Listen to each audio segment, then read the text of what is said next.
Hello and welcome, Xoko, to my for my podcast.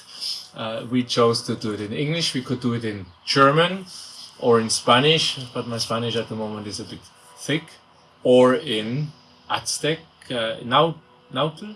Nahuatl. And welcome to the podcast here. We're talking today about who are you? What are you doing? You're a Native American from Mexico, Aztec, indigenous person, and you have a big purpose in life. And I'm really curious how deep we go. We try to keep it short because otherwise it's going to be a seminar as you give and you can talk for hours. So we try to keep it at an hour plus minus, so you people which listen and watch this get an idea of what you can learn from Xoko.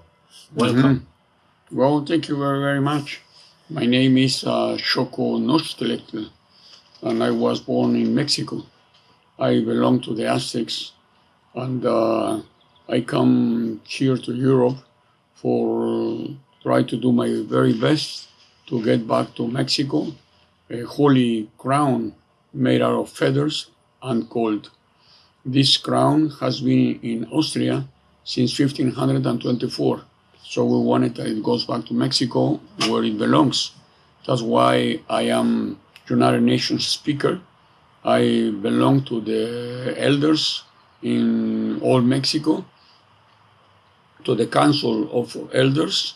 And over here, when I come to Europe, I make speeches, talks, I make workshops, and also, of course, seminars. Some of them 2 days, 3 days, or a whole week.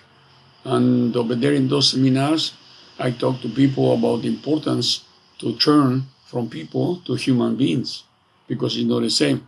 As people, we see as human beings, but we don't act as we were. And when we turn into humans, then we realize how wonderful it is for us to be human beings.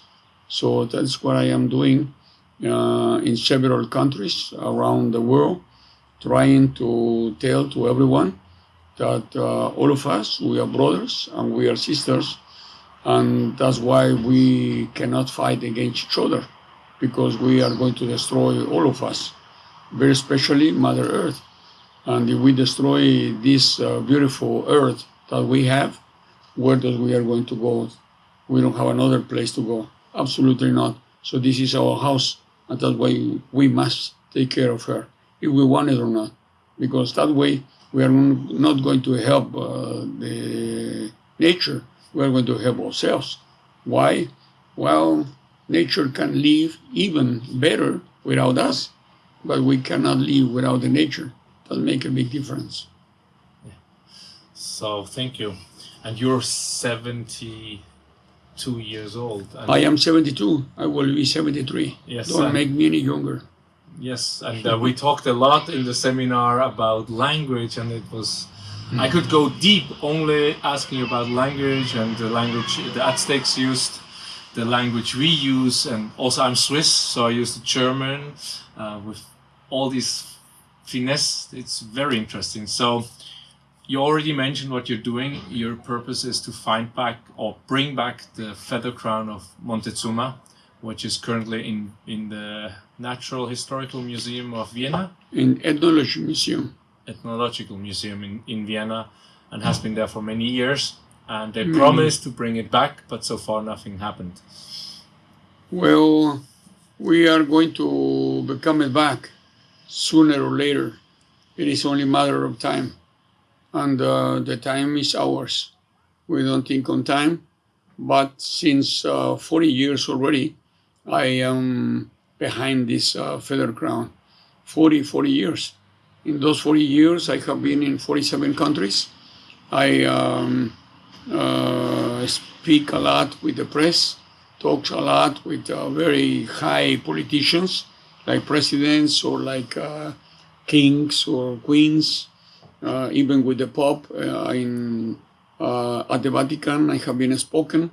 With which Pope was that you spoke? Paul II. That was in the 1993.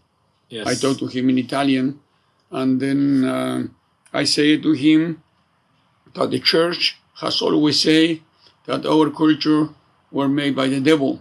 So what was the hell is doing the devil or the Vatican? They have to give it back what it belongs to us. So with this Pope, the one now, Francisco, I will speak at the middle of the month August this year, because he was in Canada and he said that he's going to give back several things that they have from indigenous. And of course, it cannot be only Canada, because it gotta be all over the continent. Yeah. From everywhere, there are things in museums that for us are sacred. They are symbols, and the crown that I wanted to is very, very sacred. So sacred that even I'm not going to touch it. It has 400 feathers from a very special bird called Quetzal. And the number 400, it means for us, no beginning and not end, which it means eternity. So this crown, it has also a lot of gold.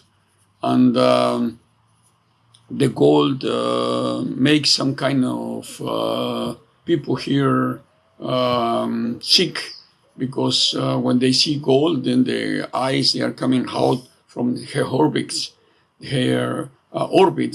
and it seems like people haven't learned that gold is nothing to be eaten. For us, gold, it symbolizes the sun, and the feathers, they are symbolizing all four corners of the universe.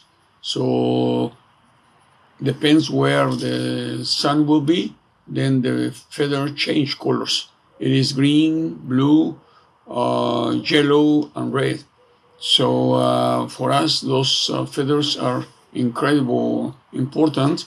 Like I said, very, very holy. And that's why my goal, it is life goal, it is to bring it back to Mexico where it belongs.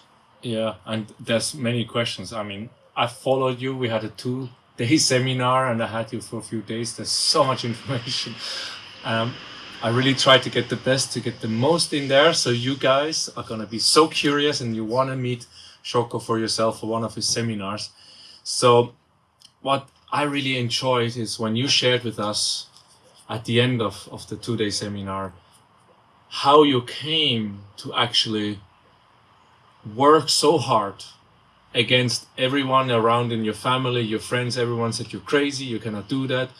You got so much into your head to learn German. So in 6 months you learned German in Mexico, and that's not today with the internet and all these tools. That was in the 70s, 80s where you learned. 70s. Yeah, you learned German by yourself, and everyone said you cannot learn that. You cannot go to Europe, to Germany, because you don't have the money, but you did it for 40 years. You came back and back and back. You met the Pope, as you said, the Dalai Lama. How many presidents of Mexico? Well, 4 of them. 4 presidents of Mexico. 4 of them. The royal family of Holland. Of Holland, the whole family. Yeah, and different politicians in Germany, Austria. So many important people you met and speaking at the UNESCO and 47 countries. But how did this start? I mean, you shared with us you were enjoying life as a dancer. How do you say? Drummer? Traditional dancer. As a traditional dancer in Mexico. You created your own dancing group, right? Yes. And you went to Mexico City to dance. And already before you went there, you knew in your heart that you have a purpose. Well, since I was a kid, since I was small, I didn't like it, how Mexico looks like. It is a lot of people without a job, or they are alcoholics, they take drugs, or they are on the streets without doing anything, and together with many other things like garbage. And I was thinking, if our Aztec culture was one from the highest one around the world, how come after 450 years it is so destroyed, the country? Till today we speak 68 languages, and I wanted that people understand that they are all indigenous languages and they cannot die, they must survive. So because I didn't like the situation, I was thinking about what to do for to have a better world, for to have a better country. And I began to talk to people about our spirituality, about our culture, about the ways of life, and they did like it. So then I was continue going to schools, universities, on streets, and talking to a lot of people, and they were listening very careful. So I'm glad that happened, and I really think that this world is going to be changed only if we change it right over here in our heart and also in our brain, and not with money, because Aztecs never had money before, and we didn't have any rich people, and we didn't have any poor either. We have an exchange where everyone can buy and can sell, so no one can be rich, I must say it again. And when the Spaniards came, they brought their many sicknesses, they destroy a lot of people, and especially they burn all our culture, all our books. They kill elders, teachers, and those they had enormous wisdom and knowledge. So they didn't kill everyone because they need a lot of slaves. Otherwise, I do think that they had destroyed everyone. Anyway, we have to get to know our own roots. I don't want that we be copies of you. We don't need to be copies of anybody in the world, because we are originals and we know our own history and our ways of life. We know our languages, we had our own religion, our own philosophy, or ways of thinking. So that's why we must get back to our roots, and that's what I am trying to do. Teaching to our people also, of course, how our people were living, which is the purpose of life, and the most important thing, why so many people around the world are unhappy. See, so we must understand that if we get to know our roots, we are going to become once again dignity. And that's what we need all over the world. Everyone, all human beings, they need dignity. They need to be proud what they are. And that is very, very important. Not exaggeration. See, all exaggerations are not good. We have to be proud because, like, for example, Mexico is a wonderful country, a very nice country, but it's only one nice country from hundreds of very nice countries. So the whole world is very beautiful. And that's exactly why it must be alive. We must do our very best for this world to be better, for the world and for us, of course.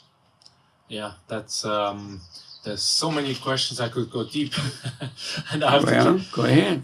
Yeah, go deep. So you mentioned 62 languages. 68, and you explained to us in the seminar how many you had before, and what is a language. You call Spanish a dialect.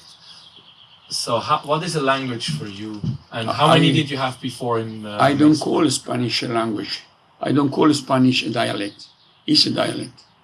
It is not the same if I said that the Spaniards, they were savages. They really are savages. No, I mean, not those now, but those that they come to us, they were wilds. They were murderers, killers. And if I say that, nobody has to be mad about it because it does was. So we believe that a language and a dialect is very different. Like, for example, in Germany, people speak German, which is a high German, and at least they have to speak about 150 different dialects everywhere. In all Germany, wherever you go, they are going to be dialects from all kinds. So dialects are going to come from a language, see, and not the other way around. So Spanish, it came from many languages, the same as Italian, French, and from the language is going to be spoken in Romanian. This comes from Latin, from Arab, from Greek, and from many other languages, even our own language, Nahuatl. That's why people say it coyote, chocolate, avocado, tomato, for example, and many, many others. Hurricane, tabac, etc. And they don't know from where those words are coming. So Spanish is nothing more than many languages that they were talking a little bit from all those, and then they come to dialect. Dialect, it is said in English. Dialect is said in German. Yeah. Dialetto is in Italian. Dialecto is in Spanish. So it's just the same word. And why? Because dialect is not Spanish. Dialect, it comes from the Greek. Dialect. D2, without, and language. So it is a language with many different. No, it's a dialect with many, many different languages. Not less than 25 different languages in the today so-called Spanish. See? Okay. Yeah, I think that's very nicely explained. And you also mentioned the Spaniards were savages. So to create the picture for the listeners, I mean, I was surprised because I heard about the Aztecs and Incas once, and perhaps here in a cartoon, shortly in school. And when you drew the picture, you explained to us what happened when Cortez came to Mexico City, and also what does actually Mexico mean. Perhaps that would give us a picture how Mexico City looked like when Cortez arrived. Well, that person, it was looking like a person, but he wasn't a person, called Cortez. He was the biggest murderer that we had in all our culture. He killed people with his own hands, and they destroy all our constructions, very especially our universities and schools. So how did the city? It was Mexico City he arrived? Or yes, Mexico City. How did it look like, and compared to the European cities? Well, to talk about our city, it can take a lot of long, because it was a very big one. We believe that no less than 200,000 inhabitants were living over there. 200,000.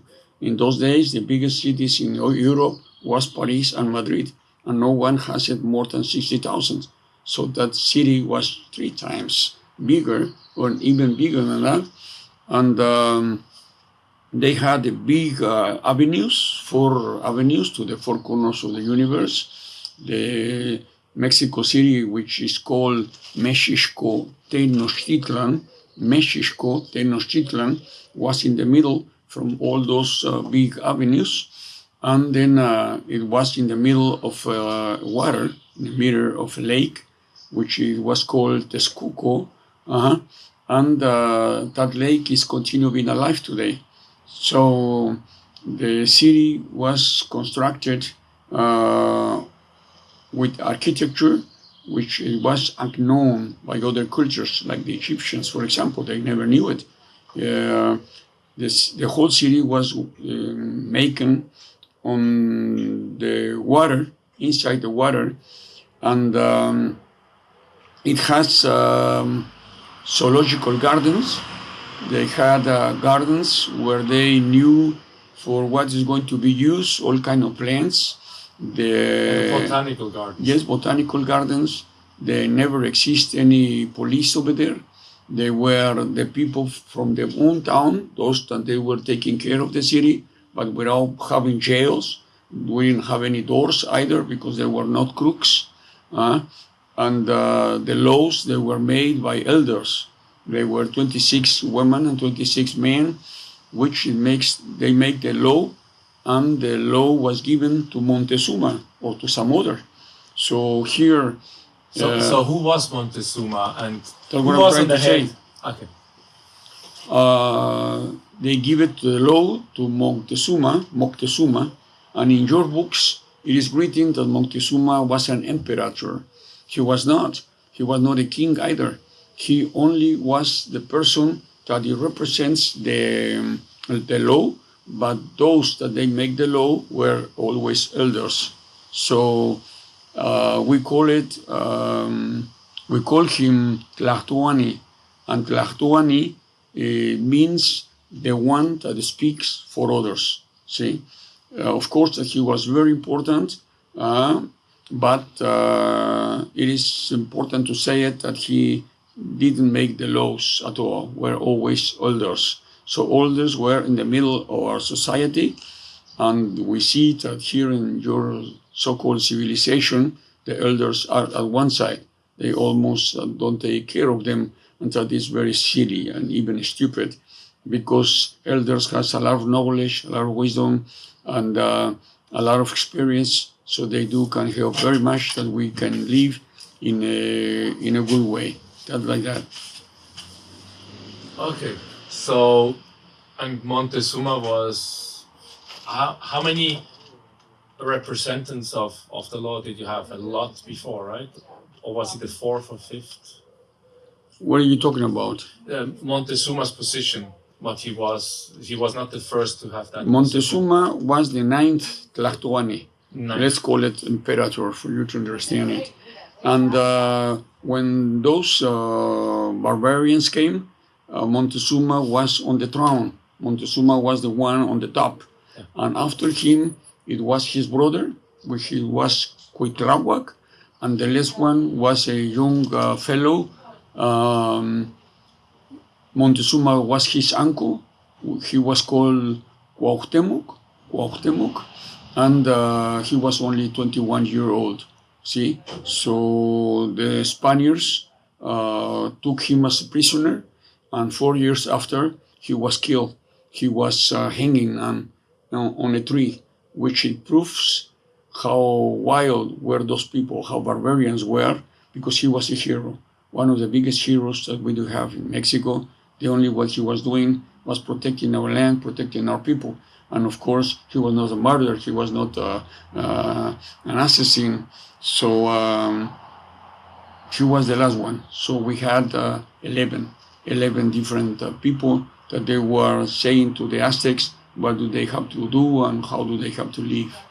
Yeah, so they were very important people. And I remember you said they could not be touched. So they were... Well, Montezuma, he was like a god himself. Maybe you can understand it better if you know the culture from the Egyptians, where the pharaoh, he was the sun himself. That's why he was called Amon. So to Montezuma, that the real name is not Montezuma. In Spanish, they say Moctezuma. His original name is Motecuxoma. He represents the sun as well, and that's why nobody could touch him in any way. When we talk about the Aztec culture, we must say it that he was one from the highest and biggest cultures all over around the world. It has nothing to be wished to big cultures like the Egyptians, like the Greek, or like the people from other parts, because even we're better. When we're talking about philosophy, when we're talking about architecture, hydraulic architecture, when we talk about astronomy, astrology, traditional medicine, we're incredible how much knowledge they have. Unfortunately, like I said, were destroyed, especially our books were destroyed, were born by those that they came to us, and they make a lot of distractions, unfortunately. Yeah, I've read that it was a Spanish bishop, Zumárraga. Yeah, yes, Juan de Zumárraga. He tried to learn from the people, and no, there was another one. And then he was taking that knowledge to destroy. But before that, I mean, there's hundreds of thousands of books which were destroyed. I've read somewhere. So. No, millions. Millions. Okay, millions of books. In one library, there were what I read was like 200,000 books. So it's like huge of knowledge. We have the feeling that the Aztecs, the Incas, the Mayas, they didn't have that much, but there was a lot which was destroyed. And you also shared. So when Cortez came, he was cheating the Aztecs, right? When you had you shared about the war, what happened, that Cortez attacked and the Aztecs defended. What happened? Well, first of all, it's important to say that the church was the worst when it comes to our continent. So the church was the one that killed our people and destroyed our history, our books, and our culture. And just to give an example for that, one person from the church, which his name was Juan de Zumárraga, the year 1528, alone in only this day, he burns over 250,000 books. Just to give a little example, in only one day.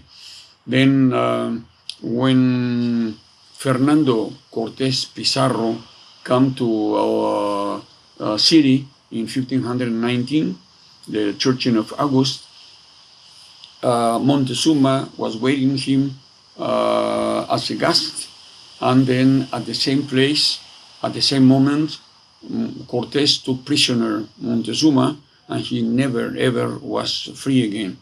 And after a few months, the month May 1520, he was killed. Cortez killed Montezuma because Cortez wants that Montezuma talks to his people for them not to fight against the Spaniards. And then he said, no, I'm not going to do it. So he was killed with a knife from Cortez, and then they destroyed the city a few months after. Anyway, But how did they do it? You told us the Spaniard lost the fight against the Aztecs first. For people to understand, when the Spaniards came to Mexico the first time, it was no war. They were coming as a guest, all of them. Then this Cortez has to go to the coast to speak with other Spaniards that they were sent for to take him prisoner to Cuba and live over there in Mexico City, a captain. So that person killed our people in only one day, about 10,000 people. 10,000 people, May the 20th from 1520. And then our people was against the Spaniards because they were real mean, real bad. They saw a lot of gold in the woman, in the elders, and for to take that gold away, they killed them. So when Cortez came back again, all the people were real mad at them. And then they killed Montezuma, and afterwards they went away, they left the city, and they were totally destroyed from the Aztecs, totally destroyed. Unfortunately, for us, in the way how the wars were, in the way how the warriors were fighting, if you leave the place from the camp where you are fighting, it's no need to kill you or to kill those enemies. They go and they are not going to come back again. But the Spaniards came back again. So if when they lose, the Aztecs had killed them, then that was the end of the war. But like I said, the education that they have, was looking like the nature. When two deer start fighting, the deer that win do not kill the loser. The loser goes, churn and goes, and that's it. It's like I think also now when you talk about bears, I think if grizzlies fight, they could kill each other easily, but they move away. The one which loses moves away. It's nature. And he's not running after the loser and kills it. But the Spaniard did that. It's nature. But those savages, they were acting always like barbarians, always from the beginning till the end, for 300 years. Always barbarians. Barbarians in every kind, always. Yeah. So they killed a lot of people, they put them in chains. Also, millions, hundreds of millions were killed. Hundreds of millions through all the continent. And not only the Spaniards, the French, the British, the Portuguese, all those that they do come, they come exactly to destroy. Even people from England that they do come, they came just to kill. It's very easy. It's very simple to be a civilized person, destroying. How about if it was not destroying but constructing as well? Just destroying, collaborating, killing. working together, accepting and learning, because there was so much to learn. Accepting for the church and for those crazy Europeans from those days, it took 60 years till the Vatican said that the Indians, they were also human beings. So what? For another 240 years, our people were slaves. So church, the Catholic Church, the Christian Church, they talk only, blah, blah, blah, blah, blah, blah, but they don't do it, what they are saying.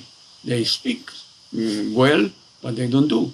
Yeah, another thing what was really fascinating me when you shared, it's, your culture from America, that's from the top to the bottom. There was kind of a cultural mix of different Native Americans, indigenous people, Aztec, Maya, Lakota Indians, and so on and so forth, that you were in harmony with nature, you followed nature. Like when you were fighting, you did it in honor, not like the Europeans. And you had all this architecture and big buildings and big cities. And just to imagine, we were told you were savages and, not really any human-like, but you were coming and opening the hearts, opening the arms, welcoming guests, which then destroy you.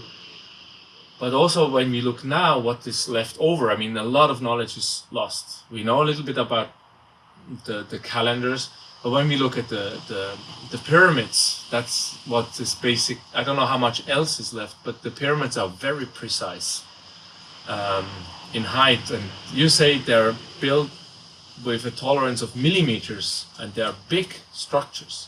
So what is so special about the pyramids and the calendar? I think they're connected somehow. The history is going to be written always by the winners. And those winners, they were savages. They didn't knew almost anything about the whole astronomy. Just to give a little examples, they were thinking when they came to us that the Earth was a quadrangle. They were thinking that the Earth is in the middle of our sun system. They only had one calendar. Our people, they had 13 calendars. Our people, they knew that in the middle is the Earth, as it is. No, the sun, yeah. And that the Earth moves around the sun. And our people knew that the Earth was a circle, was around, yeah. And it was not a quadrangle at all. So those people living here in Europe, I don't want to say it really, but when they were eating with their hands, like barbarians, our people was using a spoon. When the people didn't took shower, maybe once in a year, without exaggerating, once in a year, because here soap, it was unknown, or people was taking even 2 times a shower a day, 2 showers a day. So Cortez wrote to the king from Spain, my king, these Indians are strange. They go in the water 2 or 3 times a day. Why? Because they did not take shower at all, not at all. That's the first. The second, our history, it was always everywhere written. The pyramids, they were made with very fascinating colors and written with, not with words, but with drawings, with points, with faces, with colors, feathers, and all those symbolize something. It means something. They were like you are reading a book, seeing the construction. That is the second. Third, we don't have pyramids. Those pyramids, they are going to be in Egypt. We have something that we call it teocalli. Teocalli. Teo means energy. Kali means construction. A construction made out to build energy on a certain time, like equinox or solstice or full moon, and when Venus is in conjunction with the moon, for example, then those places are going to be energy places, really antennas. So we make till today a lot of festivities, a lot of rituals and ceremonies in those special places, but in those special days, that's important. And that's also what fascinated me, because you knew exactly when these planets, so you didn't only know the sun is the center, you knew about how these other planets are moving around and when they're aligned and when is the special day, and you knew exactly what, and you also knew more about the universe, and the calendar was more precise than we could actually calculate until 20 years ago or 30 years. You had also, and you mentioned 13 calendars, and we don't have time to go into all the details, but I know the calendar, it's a circle, so you knew the things are coming back to place, and I think that was all aligned with the planets, right? It was all aligned with how everything moves. I'm going to say only a few calendars, like the sun calendar, the moon calendar, the Venus calendar, the calendar for the agriculture, the sacred calendar. So they are all those calendars. They were put in a circle and they were working together in a big circle. Our calendar from the Aztecs is the same calendar of the Mayas, exactly the same one. Only what they changed is the name, and they changed the drawings and some colors, but it's absolutely the same thing. And the sun calendar has 365 days, 0.25, and the 0.25 is a quarter of a calendar. So our calendar is going to move always, exactly in the same direction, without being shorter or longer. Exactly, will be 365 days, 25. And the calendar that for us were called ritual calendar, it has 260 days, and those are the days exactly that it takes for a woman to become a child. Yeah. Our calendars, they begin according with the nature in the rain season, and never ever will here is snow and nothing grows. Everything is sleeping. So a calendar, it has to begin when the earth begin to be alive again through the help from the rain. So they are nature calendars. And your calendar that you use it here in Europe, it is made because the Christians, it's a Christian calendar. Yeah, and I even while you talk, I just remember it, the 31st of December. Why there? Because the natives from Europe, they use the 21st of December, kind of a celebration for 3-4 days, because it was the shortest day of the year, and then after that the new year started. It is interesting. So now we made a calendar which starts after that. We have Christmas at the time after the old indigenous people in Europe celebrated the new year, right? So the Christian church was using that to convert the people from Europe to Christianity. The calendar at the beginning was made by, was ordered by Julius Caesar, but the one that made it was an Egyptian, Sosigenes, what his name.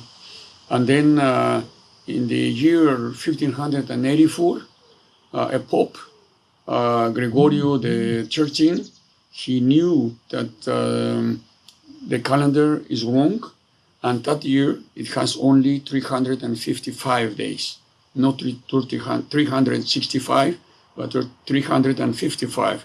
He took away 10 days.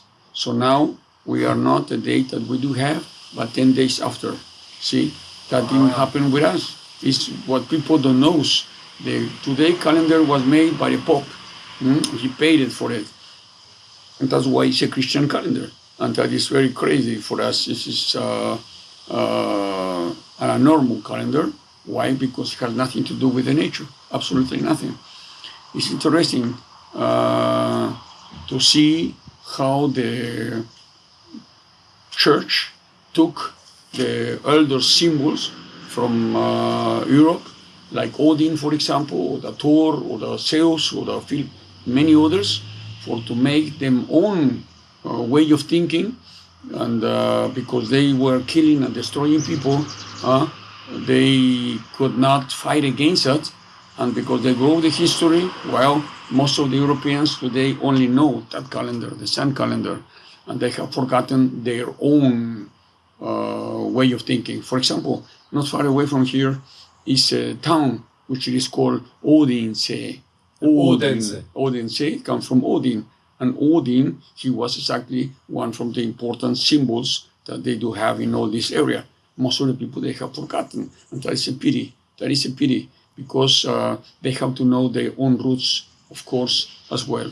Yeah, I think actually when you talk about the Vikings there, I have the feeling more and more people start to try to understand the Vikings again, living in the lands of the Vikings. But it's not easy, because it was real hard. Yeah. Real hard. The weather here was very, very difficult, and those problems we didn't have. Over there, when we were living, nobody, or most of the people, they never have been seen as snow. Where I'm living on the south of Mexico, we don't have any winter at all. All the time we have flowers, all the time we have leaves, all the time we have fruits.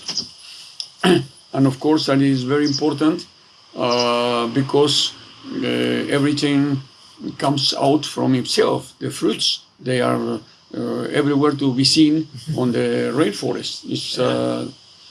We have a lot to eat, and that was a big problem here in Europe, because many Europeans, they didn't have anything to eat. That is very important. Time. Yes, right? it's And very when you had long winters, which were longer than we have now, there was even less to eat.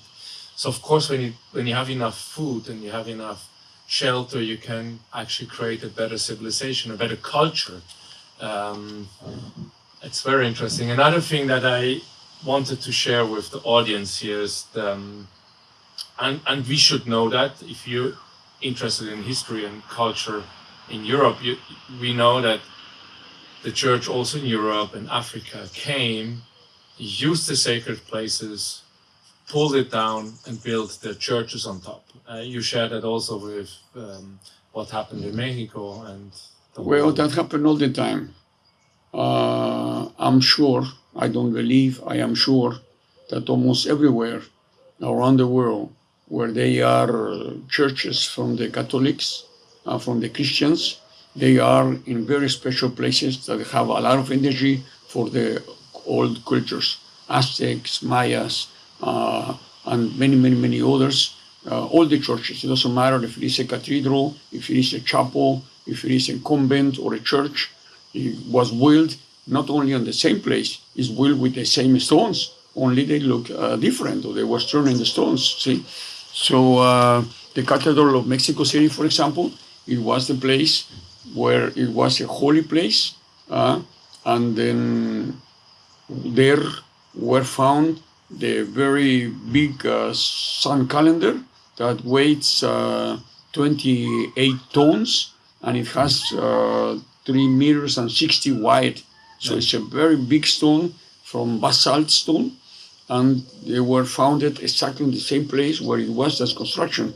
They destroyed the whole construction, and with the same stones they built the cathedral. See, so they mean. The same happened in Germany, in Ulm, for example, in Köln, and in Austria, the Stephansdom, directly in Wien or in Vienna, had happened the same. So many people, many Germans have forgotten their own culture, see, and they wanted to go to a Stone Age. They don't need to go to Stone Age. They have Liechtenstein, for example, on the north of Germany, and we have to go back to our roots. That is the only way to continue surviving in a better way.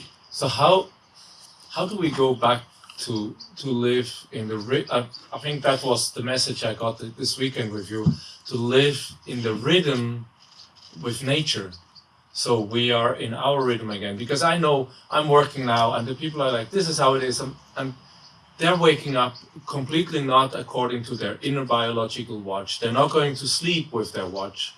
They just go to sleep with the watch they have here, with the calendar they have, and not with the inner knowing. So how can we go back to the roots? How do we start?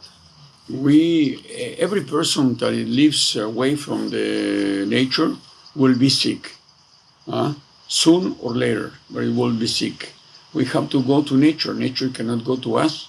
So it's very simple. First, we must understand it that we are a part of nature, and because we are a part of nature, we are nature itself, ourselves. So we have to go to the forest. We have to make walks in the rainforest where it is nature. We must understand that the wind has a language, exactly the same thing as the tree.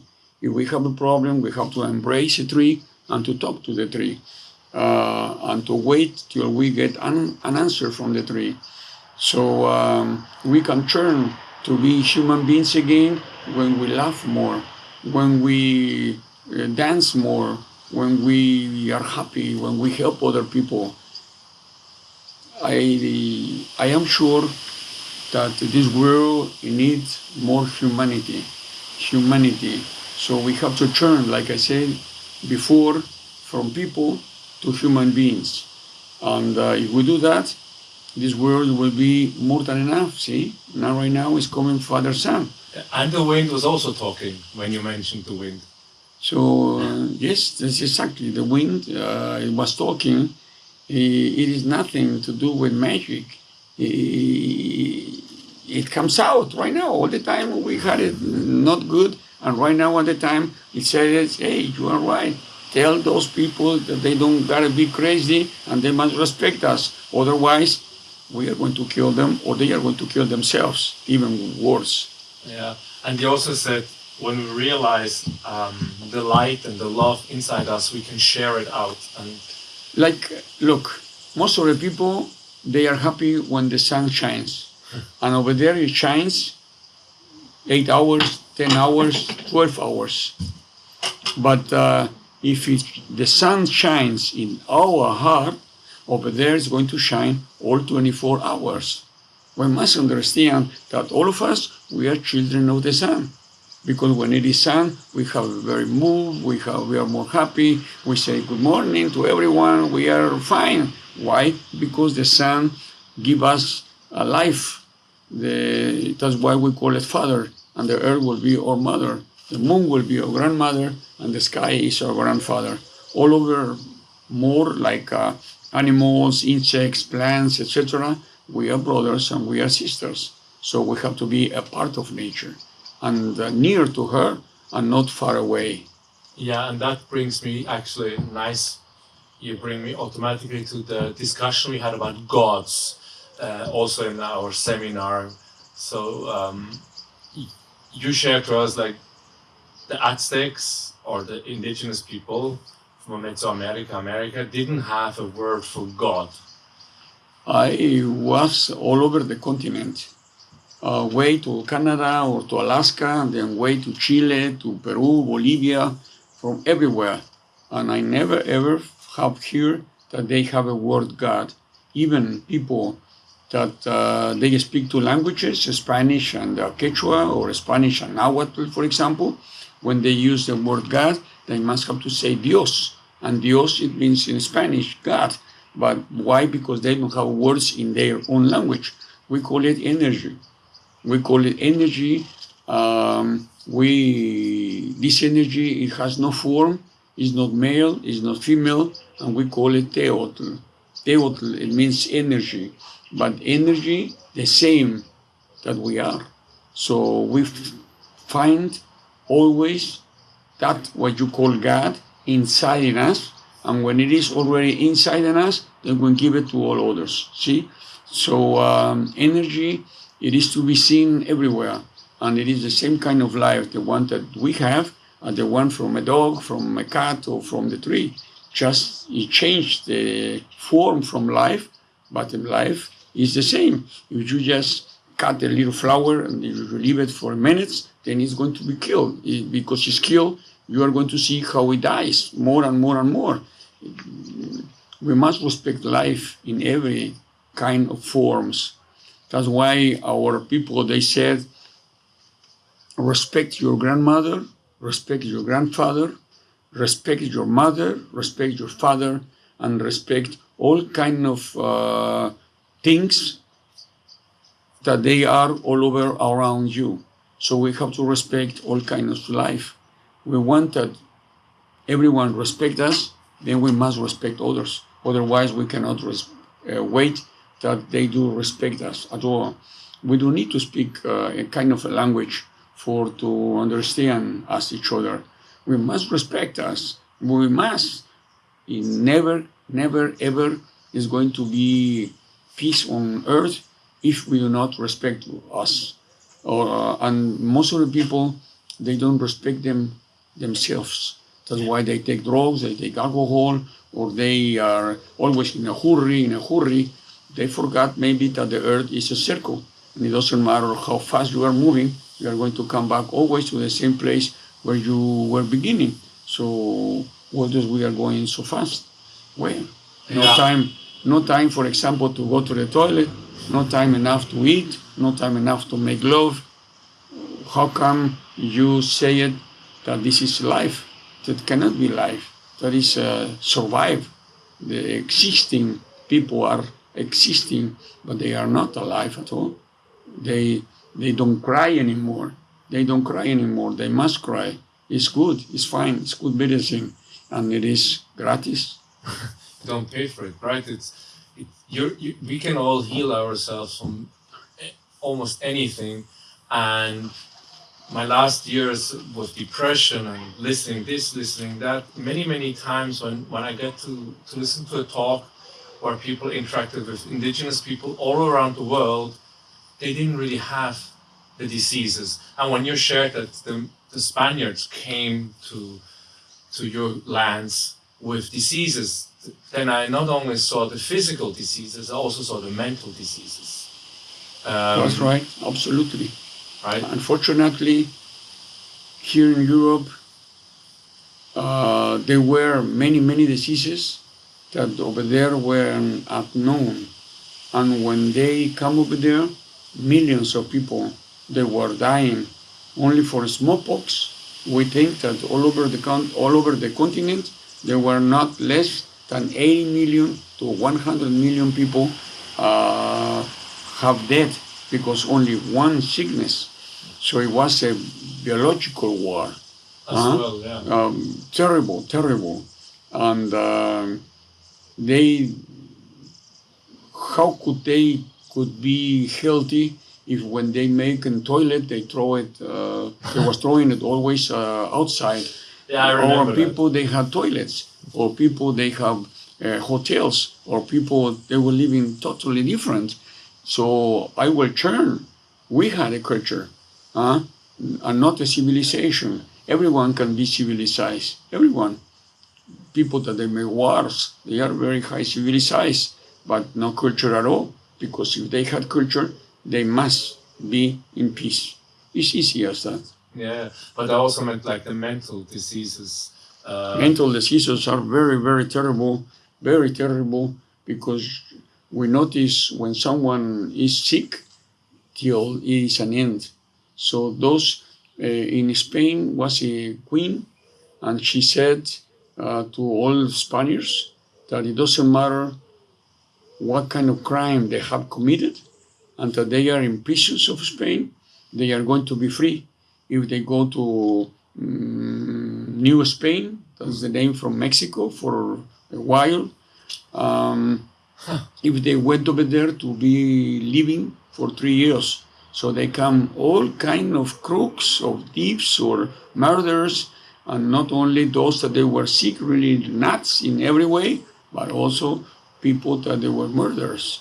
So officially murderers. Yeah, but that must have changed also how the Aztec, the Mayas, the Incas, all these indigenous people started thinking.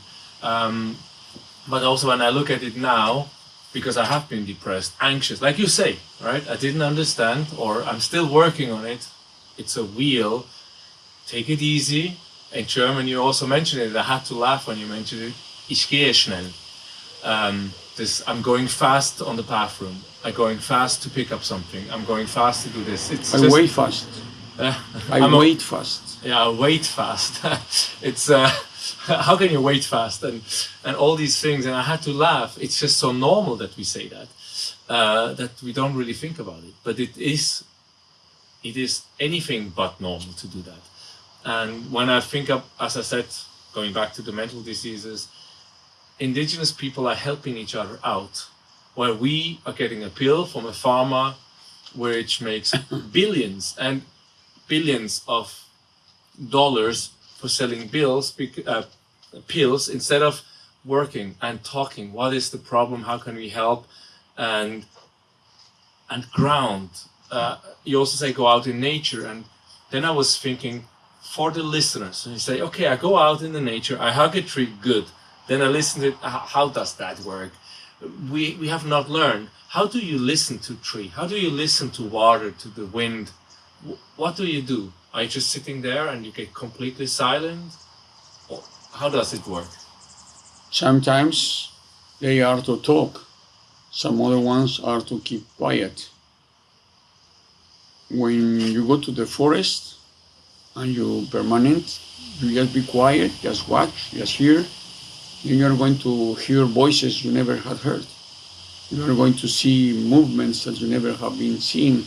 You're going to smell perfumes that you never have been smelled.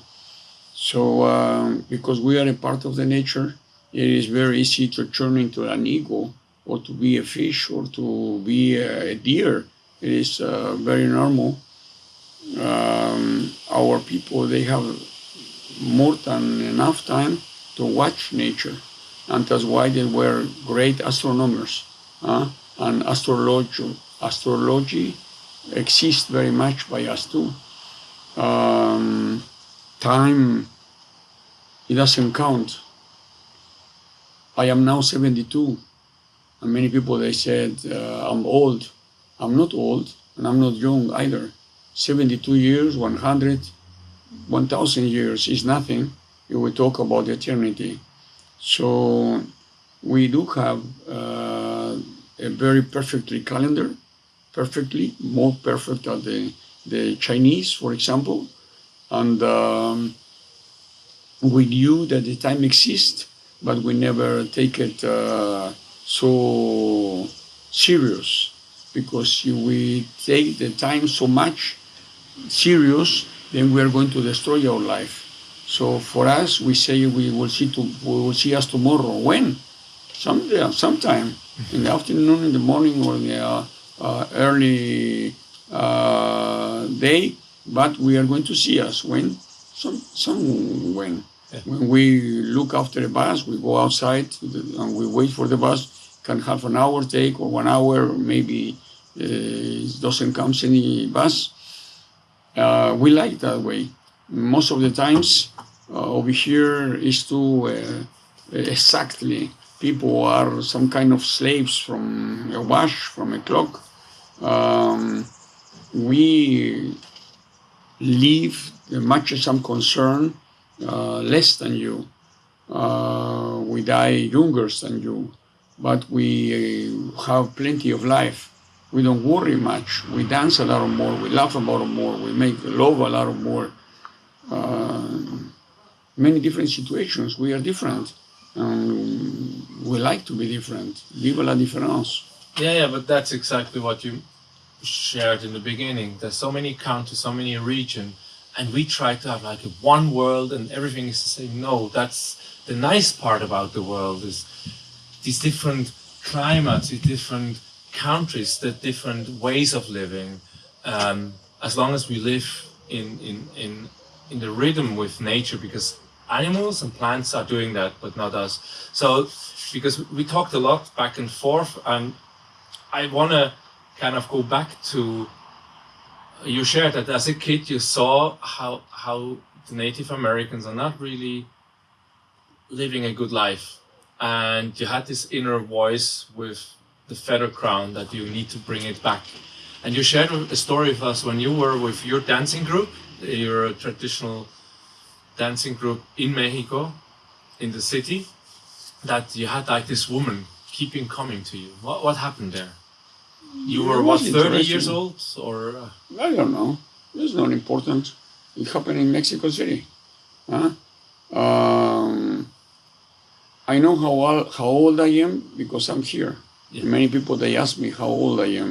If I wasn't here, I didn't know how old I am because it doesn't matter. And I was asking my father how old he was. He was telling me, well, in between 80 and 90, more or less. Huh? It's not important for us. You are talking about a woman that she was looking after me because she said that somebody would like to speak to me. And I went to her house. She was living in a big building, about 19 stories. 19 stores way up, 19 high building. And she was together with his her husband. That happened the year 1985. Yeah. And then I went there. The woman was a medium, and she said that I have something very important to do, a mission, and that I have to go away from Mexico City because it will be a big earthquake. It will be many people injured, thousands of people, and I have to go out because I could be damaged. I could maybe die, and that is not good at all. Anyway, I didn't believe, and I was staying there. And I said to those two people, "And what are you going to do?" And they said, "Well, our mission, talking to you, is already made. So we are going to leave today or tomorrow. But we think we are going to leave today now from Mexico City." And I was laughing about it a little. And 2 days after it happened, the earthquake. And me, it didn't happen anything at all. But I went to see how those people were at the building I was. And totally the building was destroyed. It was falling down, the whole thing. So over 20,000 people died in September. The year 1985. Didn't happen anything to me. There were many cadavers, many people, like I said, were injured, many thousands and thousands. I was there a few weeks helping, but then I couldn't stay anymore. I went to the rainforest for about 2 months. Then I come back, and then I said, now is the time for me to go to Europe to get back the Feather Crown. So the first time that I came over here, it was at the end of 1995. And from those years, I am coming every year, 3 or 6 months, depends.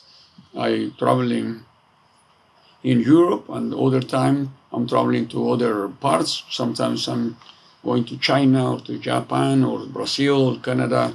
I'm always moving in 47 countries. And then they were talking about this mission, life mission, to bring back to Mexico this holy feather crown. That it is important to say it. Austrians say that because it's the only feather crown of its kind around the world, it costs $50 million. And they do not understand that for us it has no economical value. We don't care if it costs only $1 or $5. It is for us holy, spiritual, important that it goes back to Mexico.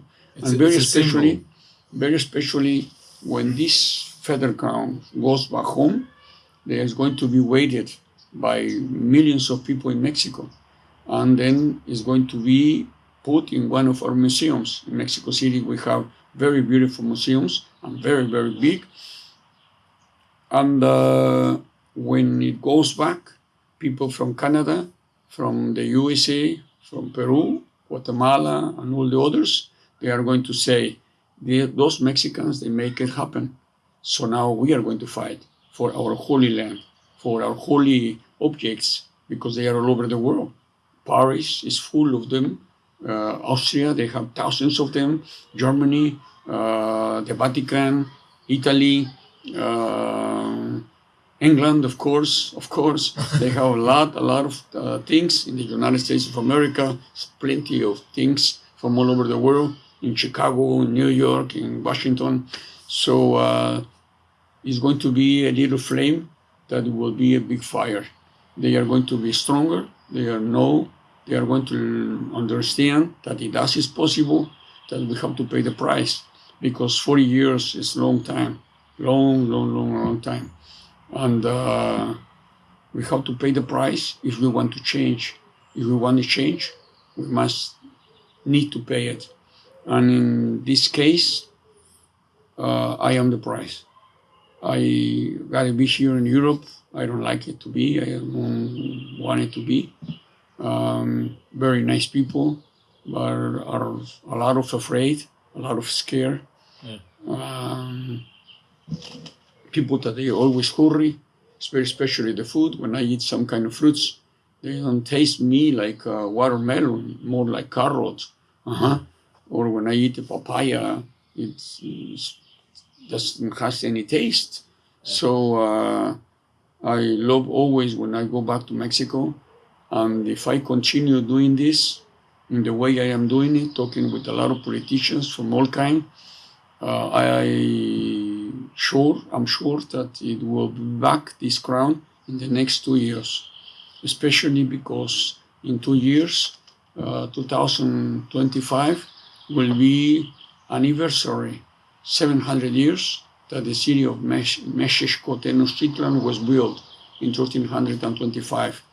So according with this and our ways of knowing the laws of nature, we are going to become that. Then I will go back home. I will stay there. I will remain there. And it begins over there another consciousness. I will speak a lot with our own people to make schools because it will be a new era, a new time, a time of understanding, a time of peace, times of renewal, and very especially a time to go back to Mother Nature. Yeah, so your payment is that you're in Europe, away from your family, away from your homeland.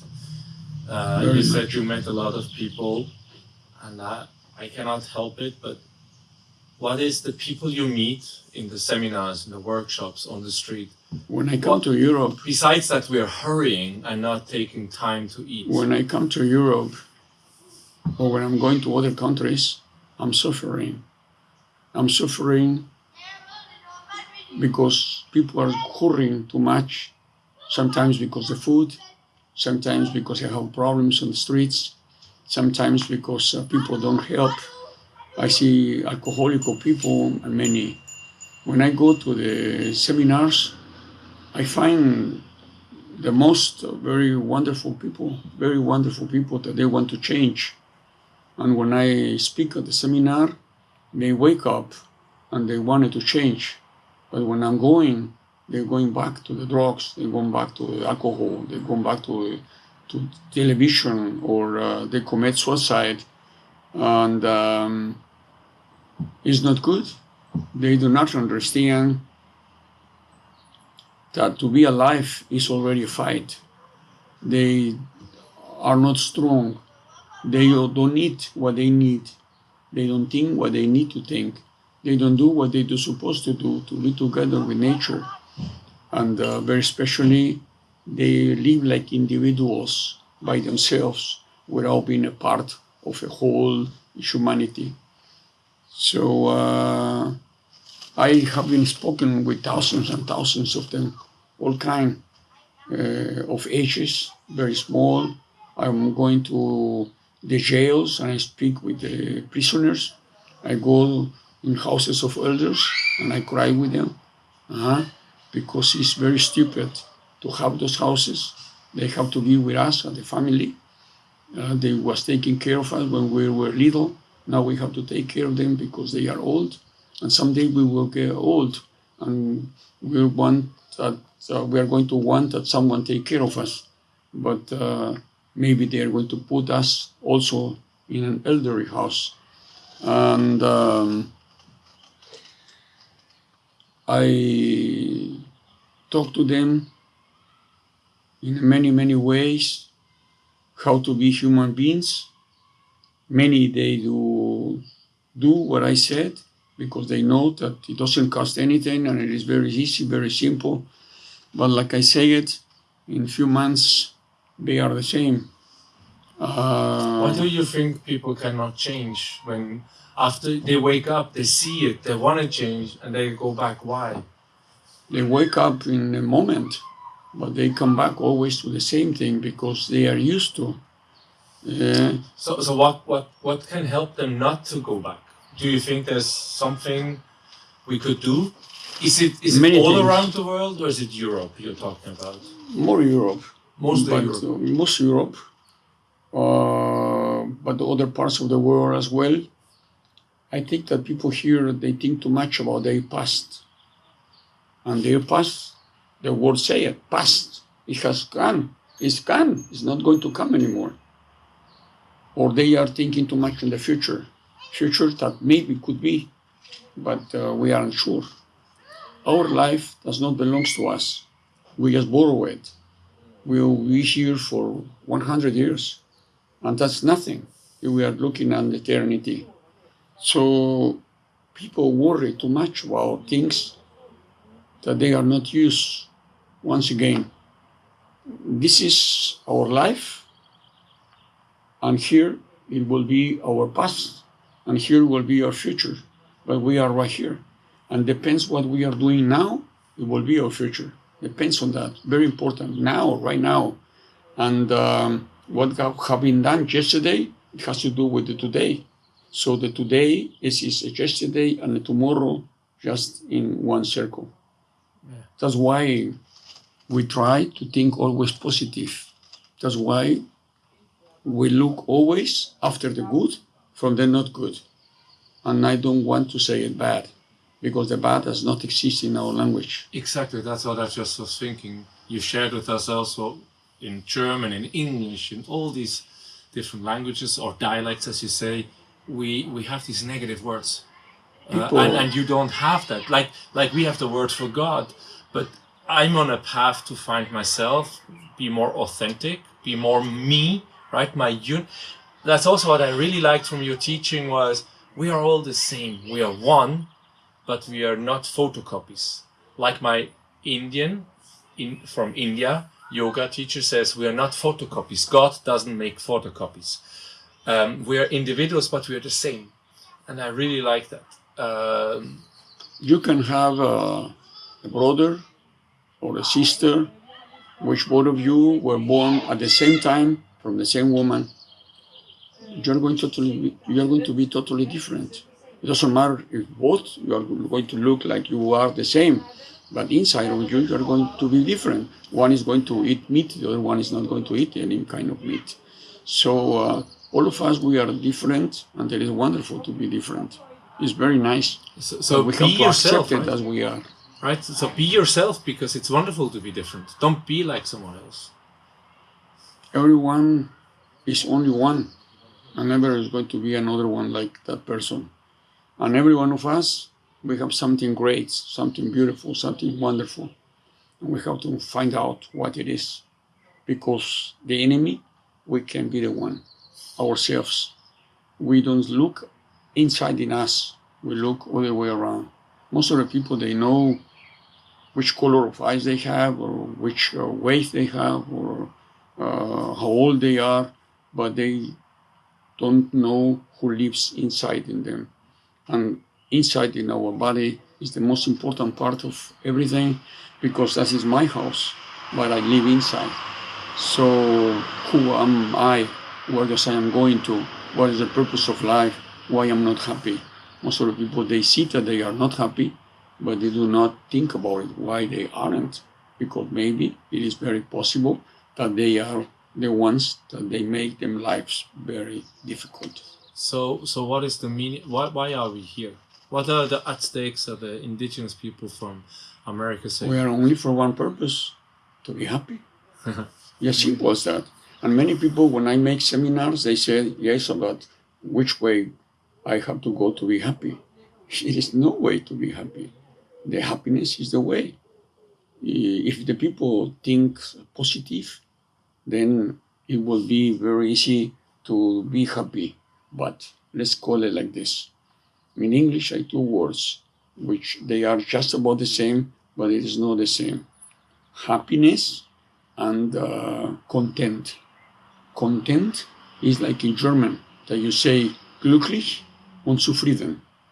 Yes, glücklich, happy, it is very different to get, especially all the time. You can be happy for a while, you can be happy for 1 day, 2 days, but the rest you are not going to be happy.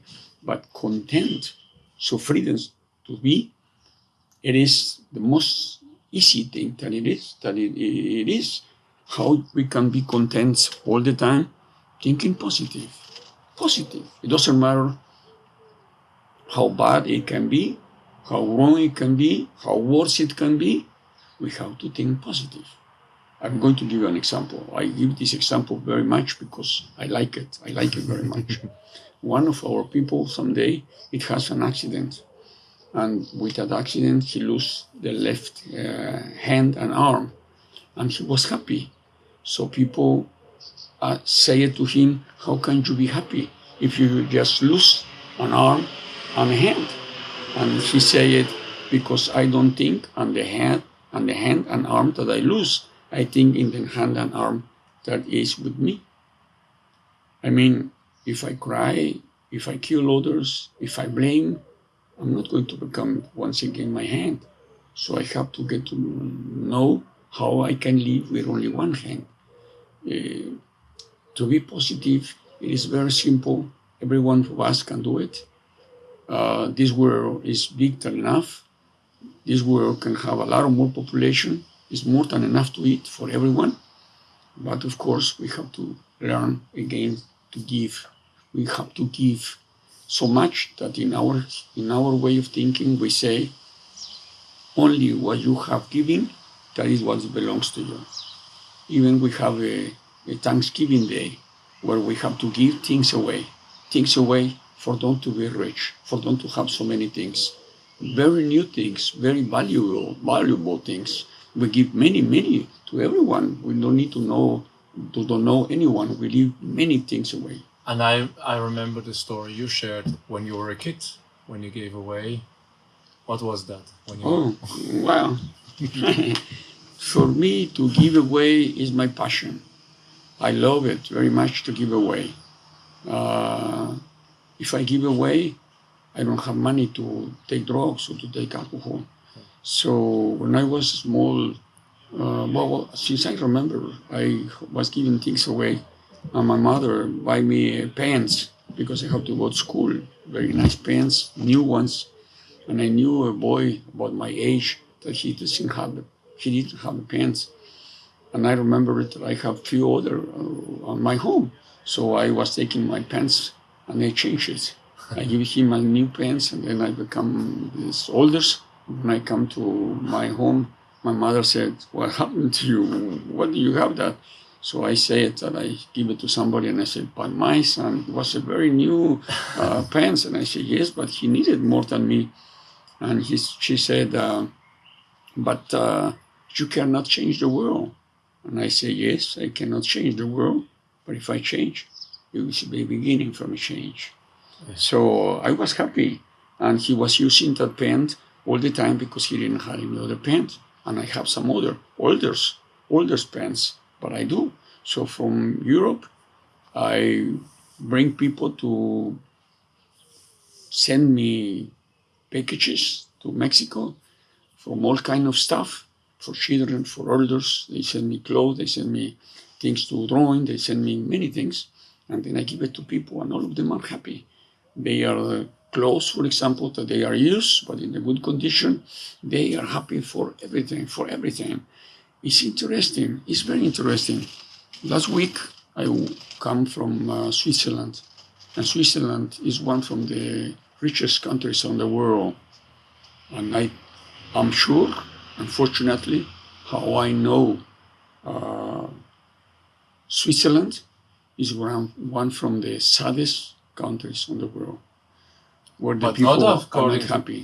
But not according to the research. The same in Denmark, when you have like the happiest countries, blah, blah, blah, Switzerland, Norway, Denmark, they're like in the top 5. But I had an Egyptian guy coming when we had Airbnb, we had a caravan and we rented it out. And he said, I thought I'm in the happiest country in the world, but no one is smiling. They're all sad on the street. And I think that people are just content, but not happy.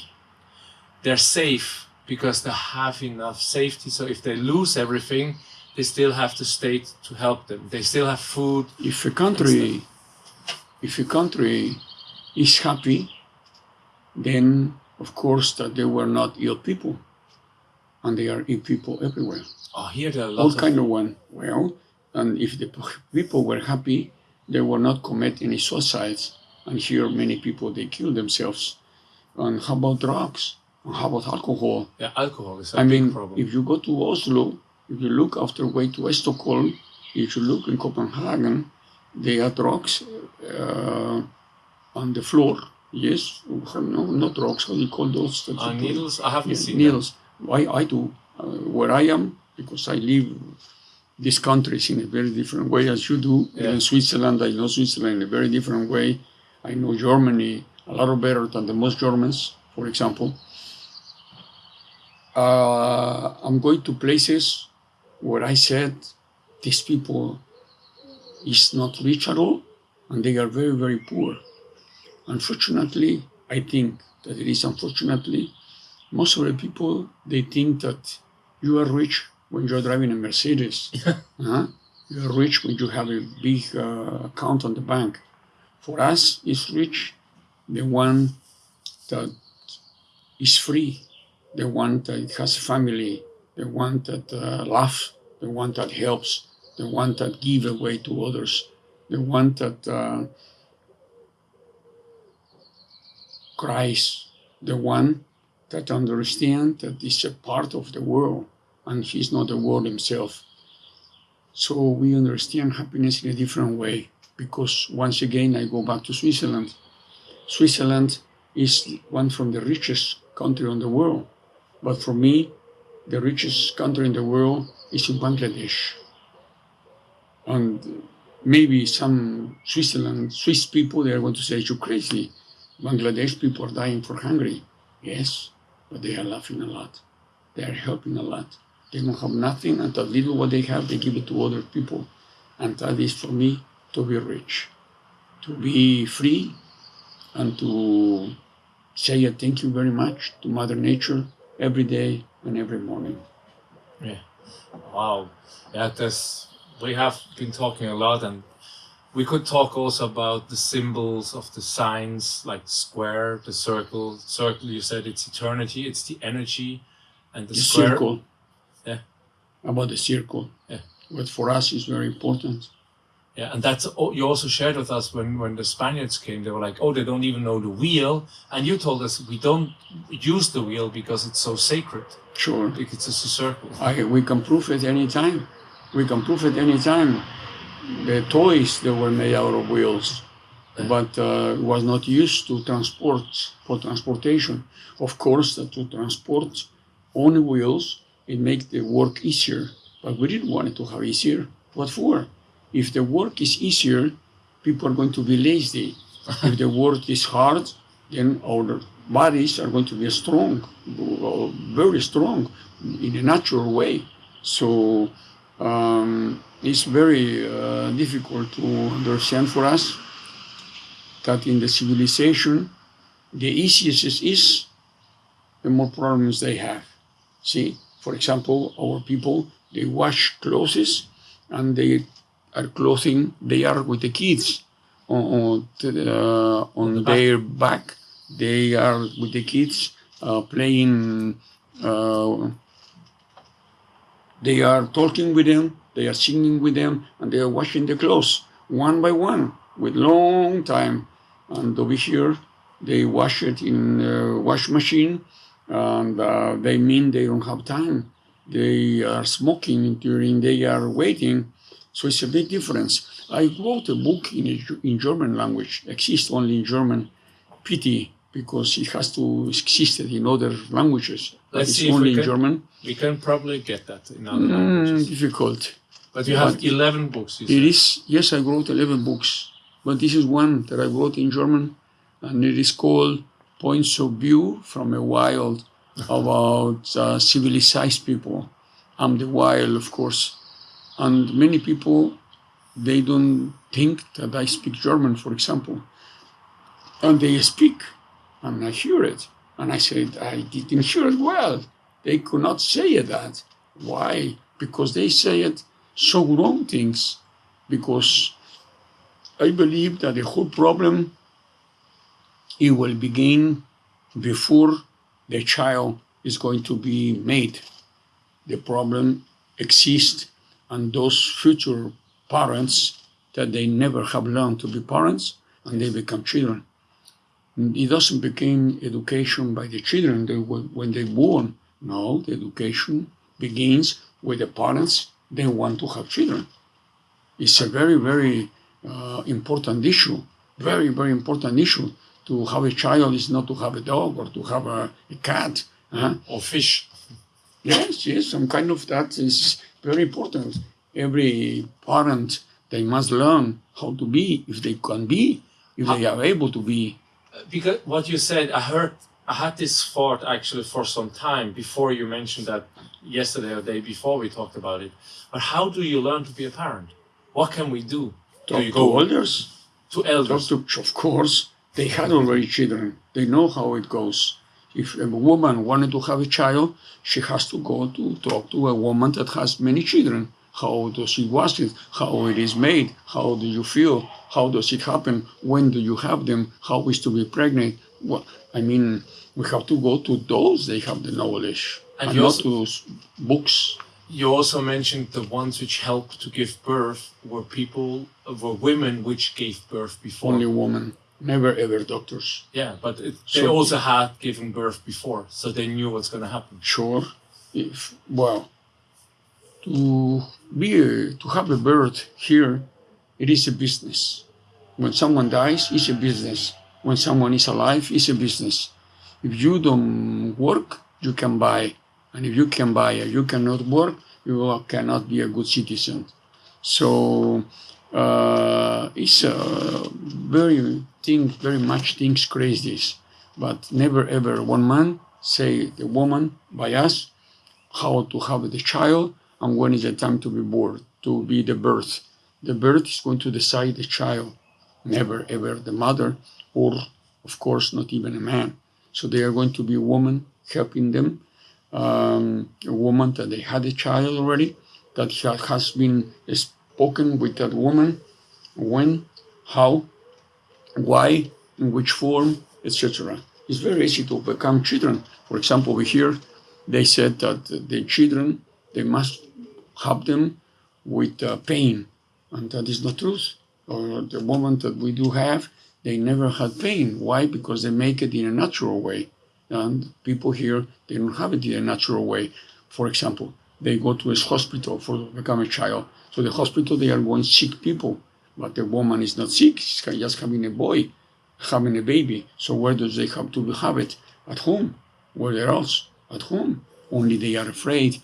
And the doctors win from this afraid. You see? From this fear. Yes, like the religions. The religion earn for the afraid of people. First, they are afraid, and when they are afraid, then they sell it. It's like with sheep. Let's make them afraid. No. And what wait a minute. I'm going to tell you something important that I think that now that you say it, the Pope, for example, he says everyone, Christians, how a life has to be.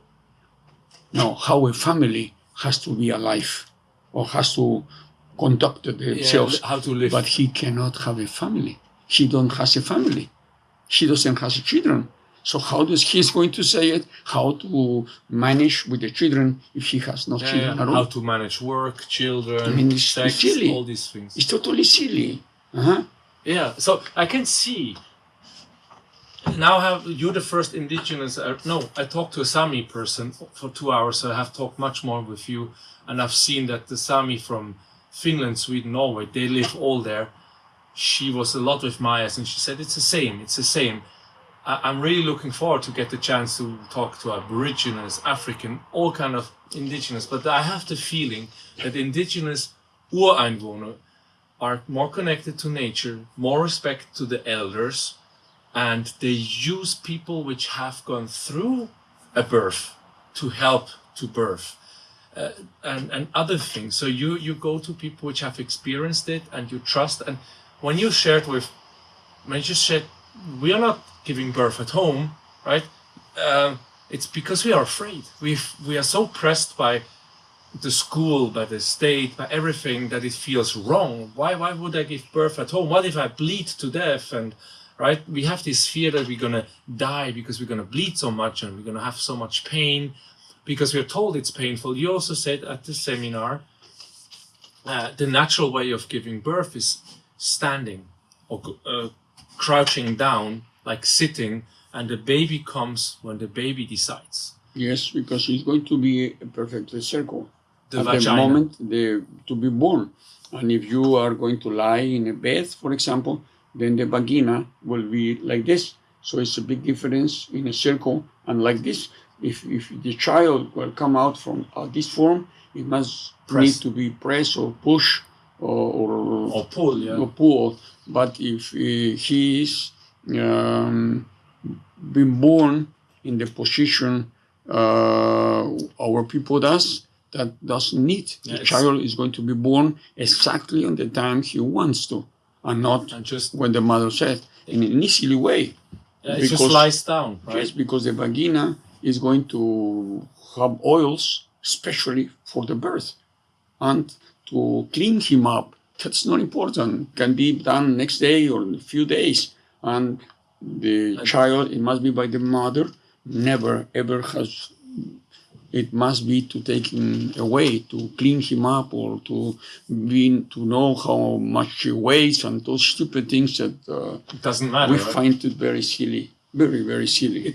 Who's cutting the cord when the mother? The mother cuts herself. The mother. The mother is not in consciousness. The mother is totally there.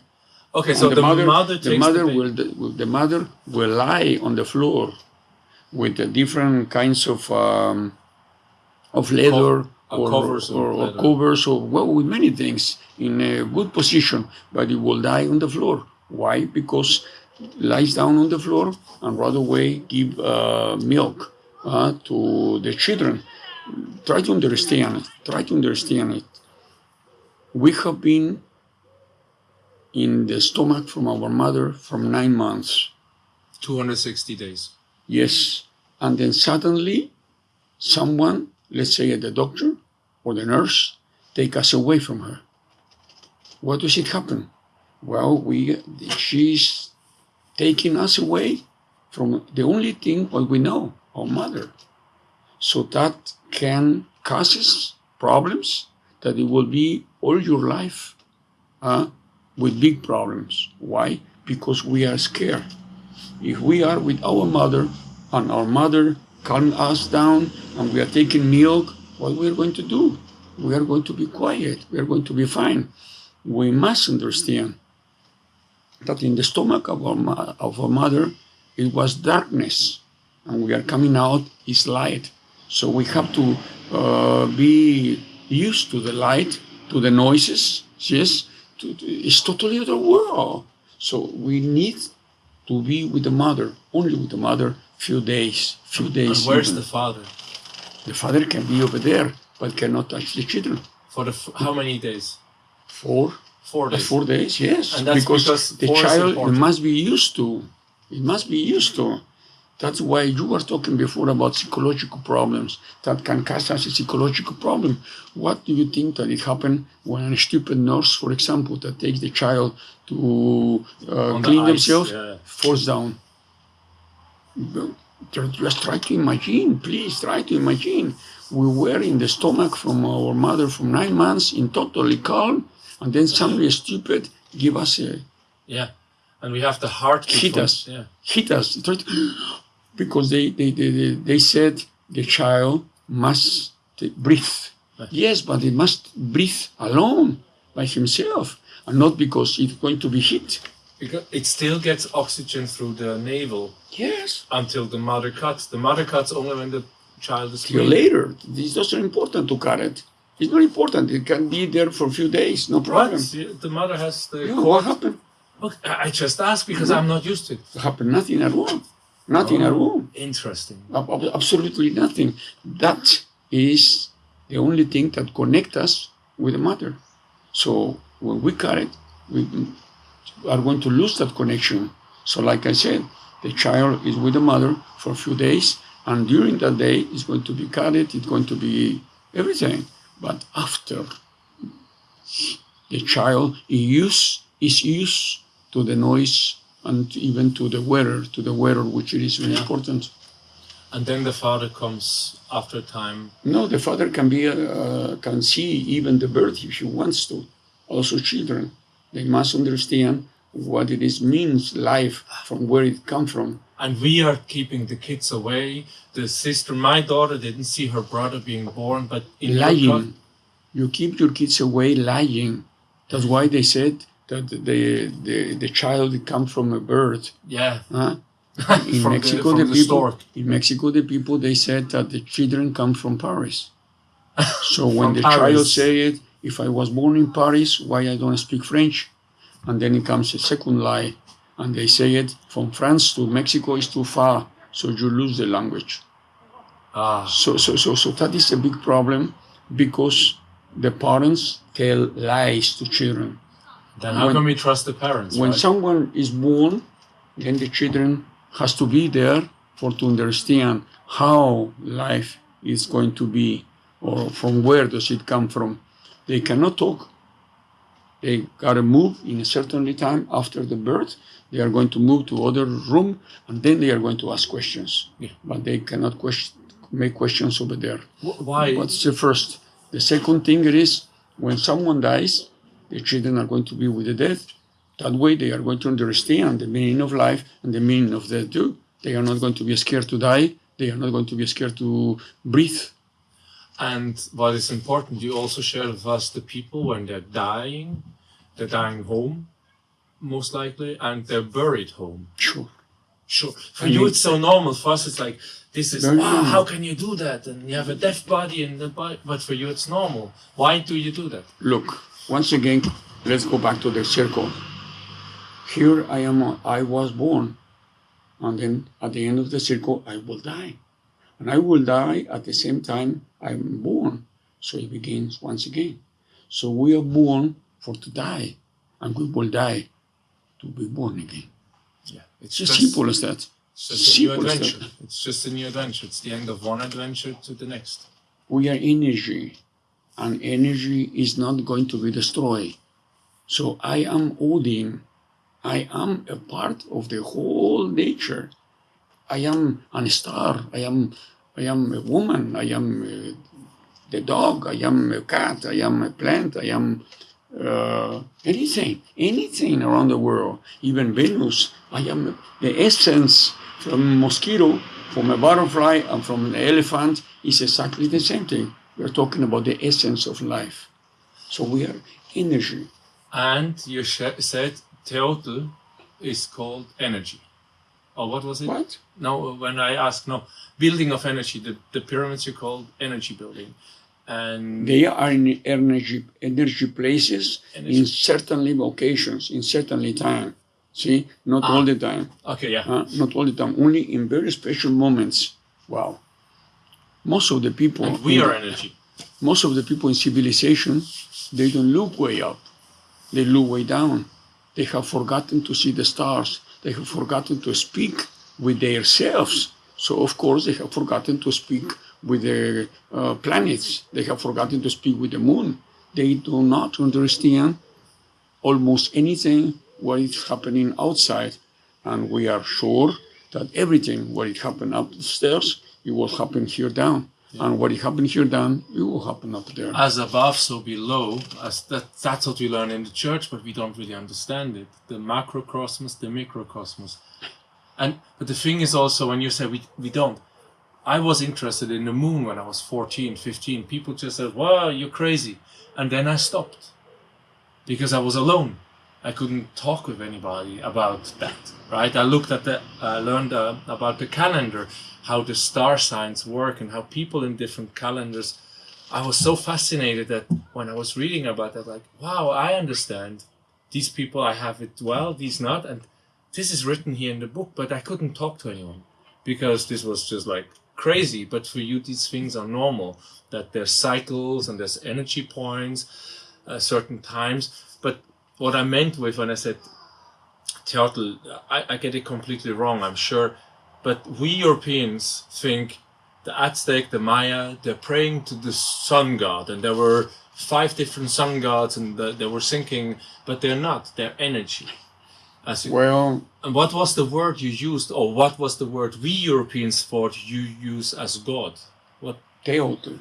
We thought Teotl means God. And we say it not Teotl only, we say Ome Teotl. Ome Teotl. And Ome, it means two. Teotl, it means energy. It means supreme energy by two, female and male. In our history, in our culture, in our way of thinking, everything. It gotta be the woman, it gotta be the man, together.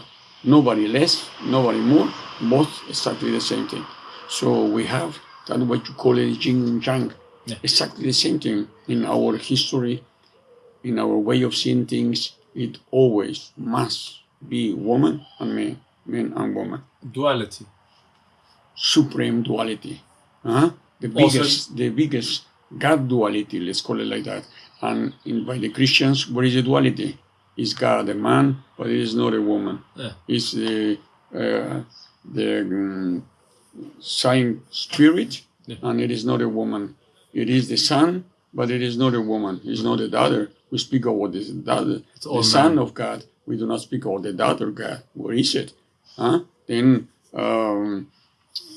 that's why in the Christian religion, the women are not important. They are nuns, but those, they are the women from the priesters. They are the ones that they wash, that they clean, but they are not important inside the church. See? So that is crazy. The woman is just exactly the same as a man. Yeah. So in our culture have to be both. I'm going to give you an example. Just an example, I can give you many, but I like this one. All the water that falls down from the sky will be a man, or is a man, is male. And this male give us all rain, fog, snow, ice, everything that falls down is a man. A man called Tlaloc. And here on the earth is a woman. And this woman has oceans, lagoons, rivers, even the water that we drink is a woman. Without this woman here down, cannot exist the man over there. Without the man over there, cannot exist the woman over here. It's just so simple that we do not understand how come people make it so difficult, their lives. Because we are indoctrinated for 2,000 years from a church, which, we're getting cold hands. From a church, no problem. I'm used to. From a church which has been suppressing in Europe and then afterwards in Africa, South America, all around the world, indigenous destroying, knowledge of nature. I mean, in Europe it was the witches and the wizards which were hanged, burned, right? We were civilized. We burned our own people because they had knowledge about the herbs, they had knowledge about the moon cycles for women. We lost the women don't talk anymore about the cycle going with the moon. But they knew about that. They were helping like you guys did. And they destroyed it and then went to destroy your life everywhere. It's so sad. And because that is not a religion. No, it's not. It's a control and it's built on fear. Yes. But they don't care about the religion. They care about what you are doing and how much did you give for them. Yeah, and but I'm really hoping that, I don't know if it's just me that I see things different, that I have the feeling more and more people want to be connected. Like you said, there's so many people, but I want to help with my podcast and with my beingness to open people up to the possibility that we are reconnecting with ourselves through connection with nature, with the rhythms of nature. And I really, that you said we have to look up now, I heard it 3 or 4 times from you in the last few days, to really look more up into the skies and see the connections. Absolutely. So let's close it down. We talked so much, and this is just people. This is just a very tiny little bit of what Xoko can share. I mean, we had Saturday, Sunday. We were from 9 o'clock to 10:30 on Saturday. And we are going to make another seminar. It will be in Aarhus anyway. Yeah. Around Aarhus, yes. So if you wanted to be a part of it, you need it, and I need it, or we need it. So we are going to win. We are going to win, and come without expectations, and come with a lot of questions. Yeah, a lot of questions, please. That's very good. So come with a lot of questions, because it's for you, and Xoko can answer many. And besides the seminars, this is kind of a typical 2-day seminar. You do that all the time in Germany and Switzerland, Austria. Yes. With similar topics, and they might change. And be aware that it's Mexican time, we found out. So it might go a bit longer or a bit shorter, all depending on the input of the people and the questions you ask. You also do workshops. What is a workshop when you give workshops? Well, it all depends, because we can do it also only by traditional medicine. We can do a workshop only drums, or only dance, or just how the people can make massages. We talk about the stones, the meaning of the stones, and how we work with feathers. So they do many different kinds of workshops. And they're normally, how long are workshops normally? 3 hours usually, 3 hours. But the seminar is going to be for about 8 hours every day. Of course, with breaks, no? It's of course. And they're active as well, so people have to know. We are dancing, we're drumming. Yes, we don't like passive people. We like to do things, not to talk, but to make. See, so that's why we dance with them. 1, 2, 3, 4 original dances. Depends how fit they are. See, we'll dance something original they are going to learn, especially drums, for example, total original. And like I said, they just have to come to relax and work, for to talk and hear, and very especially to learn. That is important. And if someone that see this want to come, bring your friends, bring your boyfriend, girlfriend, boyfriends, your enemies, your mother-in-law. No problem. You come all over. We have something for everyone. Yes. And the third thing you do was giving presentations, right? That's like a 2-hour thing where you just talk about the history, or what is it? Well, it all depends. Like I said, depends what we are doing, because I make also speeches. Yeah, speeches. And in Germany, once in a museum, they said that I can speak only 2 hours, because people is not going to have interest, and we make it over 7 hours. At 3 in the morning, they took us out from the museum, and there were over 450 people. They were very interested. It was a very, very nice speech, because we demonstrated to everyone that we are the same, and we speak the language of people. So that's why they ask, and we answer, and they continue asking, and we continue answer.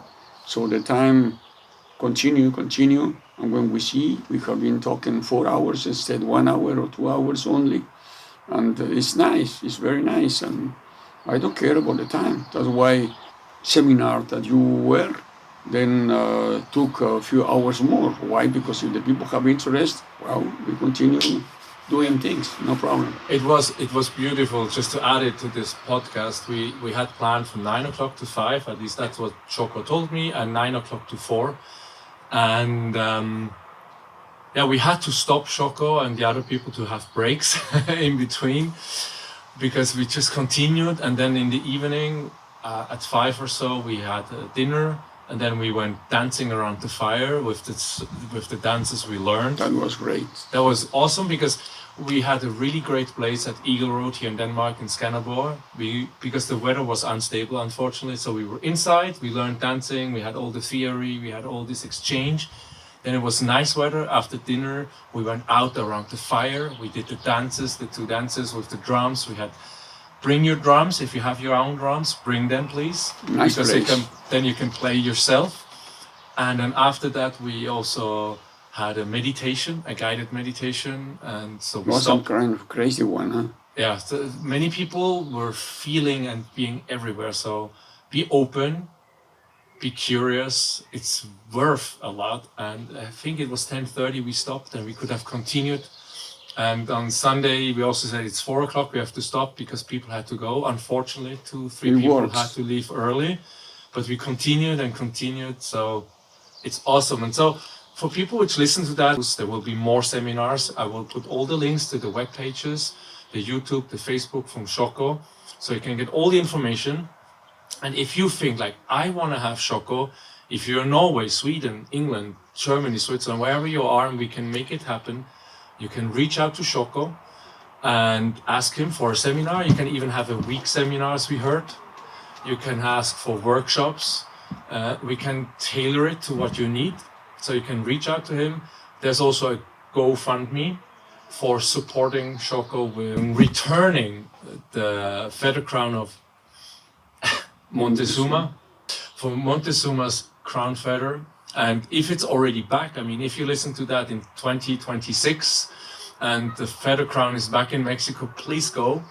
Please visit Xoko then in Mexico. You're also giving tours. You're a guide, an official guide for all Mexico, for all these different energy centers, That's energy right. places. We make, I organize tours to Mexico, but I don't bring people where I am living. No. I mean, But I do make tours all over Mexico with the people all the time, all 24 hours a day. I know Mexico very well, and till now no one has complained. So they can take part of it if in case they wanted to. They can organize something, or if you have the feeling that you can make a donation, I will be more than glad, because it is very, very important. Wow. Just try to imagine, I have been since 40 years coming over here all the time, bringing 500 Mexicans from 13 different nations, from 13 different tribes.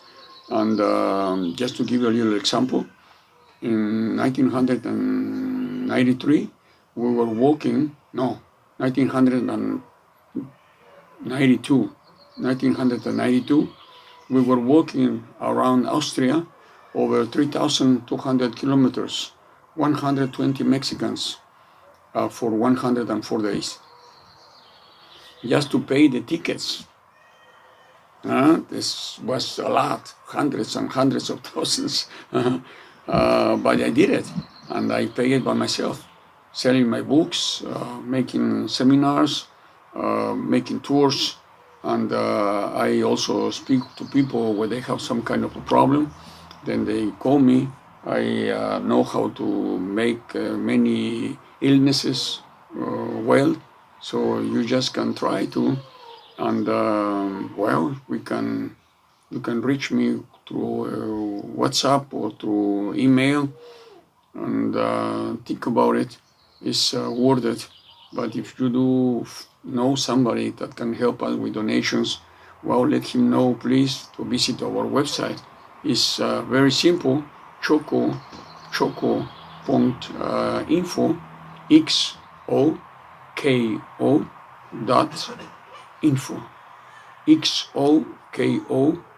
Xoko.info. Just come over there, and if you really have interest, there is another website. It's longer, but more important, it has a lot of pictures.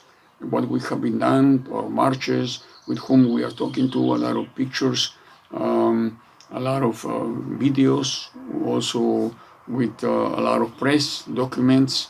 I mean, we have been doing really, since 50 years, a real odyssey, which I'm happy to have been done it. I'm happy to be alive because it was very difficult. We have a lot of problems, a lot of accidents, very bad accidents. 50 years, they are a lot. So no, 40 years, they are a lot. And if you read German, well, then buy one of my books. Okay. So is there anything I forgot to ask you for this kind of Well, talk? not I really mean, that you have to ask, but I will say it to finish this nice time that never ever was a better time to change as now. Don't wait for tomorrow. Don't wait for the day after tomorrow, because some people they said this is my life. No, that's not. Anyone can see this. Anyone, not of course, not even me. I can say tomorrow we are going to meet at the same time, 100% sure. We cannot be sure that we are going to be alive tomorrow. So that's why try to do your very best up to date and right now to be content, to be happy, laugh more, cry more, help more, give more, be alive, go to nature and say it. Thank you very much because I am alive, because I am alive. And what you believe is not important. It's not important. If you believe or you don't believe, it's not important. Every language in the world, it has the word thank you. And that's exactly what we have to do when we are going to sleep, when we are wake up. Thank you very much that I have eyes, that I can see, that I have hands, I can touch, that I have hear, that I can talk, that I can walk. I mean, we have so many things to be happy. So many things to be happy. That is a wonder. Our world, our body, our soul is just so perfect made. As you heard it before, our body can be healthy for himself. Only we need to let it know. We have to know how to do it, and that I can teach you. No problem. If you are sick from here or from here, come by and ask me questions. If you want to, you will be healthy. If you don't want to, forget about it. You're dead already. You just need to be buried. That's it. That's it. So if you have big, long face, please do me a favor. Do not come. We will give you money to stay away from us. We don't like people that they wanted to change and they wanted to change and they wanted to change, but they do not change. We need people that they want to pay the price. I mean it, that they said, if I do this kind of exercises, I'm going to be very tired, but I'm going to be very healthy. So we help people, but we need that they do help themselves. Otherwise, it's not going to work it out. Have a wonderful day, have a wonderful life, have a wonderful stay in this place. And just for the last, try to understand that life is a kind of a check that you become at the bank, white. So you can put all the days that you wanted to live, one and then 0, 0, 0, depends on you. But we can get ill in that what we breathe, in that what we see, in that what we think, in that what we eat. You want to be healthy, be nice, up to date, and forever. Have a wonderful time. Bye-bye. Oh. How do you say thank you in your language? Xokonoschtletl. Xokonoschtletl. From the bottom of my heart. Xokonoschtletl. Thank you so much for that talk. That was very inspiring. I learned so much more again. And people, thank you for listening. All the notes, all the links, the books, everything will be in the show notes and everywhere. Thank you so much. See you for another episode. Ometeo. Ometeo.